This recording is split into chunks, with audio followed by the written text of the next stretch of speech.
Hi friends, இன்றைக்கி நம்ம பால் குடம் இருக்கிறத பற்றி பார்க்க போகிறோம். வாங்க வீடியோக்குள்ளே போகலாம்.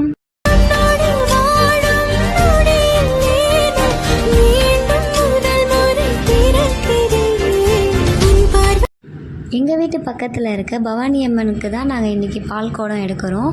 ஸோ பசங்கள்லாம் சேர்ந்து அம்மனை அலங்காரம் பண்ணிகிட்ருக்காங்க. இந்த சைடில் பம்பக்காரங்களும் ரெடி பண்ணிகிட்ருக்காங்க. பக்கத்து வீட்டு ஆன்ட்டிங்கெல்லாம் சேர்ந்து பால் குடத்தில் பாலெல்லாம் ஊற்றி அது மேலே தேங்காய் பூவெல்லாம் வச்சு ரெடி பண்ணிகிட்ருக்காங்க. என்னோடய பாப்பா என்னோட குடம் எங்கே இருக்குது காணுமே அப்படி சொல்லிவிட்டு அவள் பார்த்துட்டு நின்றுட்டுருக்கா. எங்கே இருக்குன்னு கேட்டுட்டு அவளும் ஃபைனலாக கண்டுபிடிச்சிட்டா.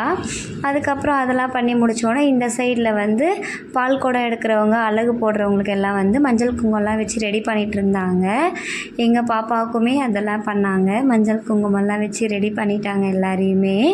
இந்த சைடில் பம்பக்காரங்கெல்லாம் அம்மனுக்கு புடவை அலங்கரிக்கிறாங்கிறதுக்காக புடவையெல்லாம் ஃப்ளீட் எடுத்து வச்சு அம்மனுக்கு சாத்துறதுக்காக ரெடி பண்ணிகிட்ருக்காங்க. அந்த ஃப்ளீட்டெல்லாம் எடுத்துகிட்டு அம்மனுக்கு கட்டிட்டு புடவை அழகாக கட்டுறாங்க.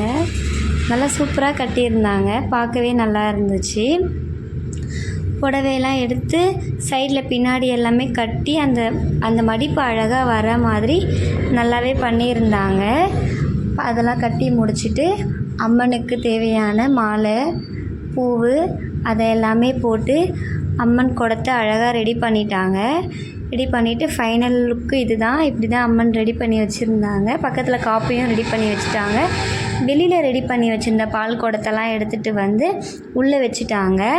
உள்ளே எடுத்துகிட்டு சாமி பக்கத்தில் வச்சுட்டு சாமிக்கிட்ட அருள்வாக்கு கேட்டுட்டு தான் இங்கேருந்து கிளம்புற மாதிரி இருக்கும்னுட்டு சாமிக்கு தீபார்த்தனை எல்லாம் காமிச்சு அம்மனை அழைச்சாங்க. அம்மனை அழைக்கும்போது அம்மன் உத்தரவு கொடுத்ததுக்கப்புறம் தான் இங்கேருந்து கிளம்பணும். கிளம்பிட்டு தான் எல்லாேருக்கும் காப்பு கட்டணும். அம்மனை அழைச்சாங்க. அம்மனும் உத்தரவும் கொடுத்துட்டாங்க. எனக்கு ரொம்ப சந்தோஷம் அப்படி சொல்லிட்டு அப்புறம் ஃபைனலாக பால் குடம்லாம் எடுத்துகிட்டு நடந்து போகிறோம். வெயில் தாங்க முடியல, செம்ம வெயில். குட்டி பசங்களாம் ரொம்ப பாவம். அதுக்கப்புறமா பால் குடத்தை எடுத்துகிட்டு கோவிலுக்கு பவானி அம்மன் கோவிலுக்கு வந்துட்டோம். பால் அபிஷேகம்லாம் பண்ணி முடிச்சிட்டாங்க. அதுக்கு அடுத்தது ஃபைனலாக சாமி இந்த லுக்கில் தான் இருந்தாங்க. டாட்டா.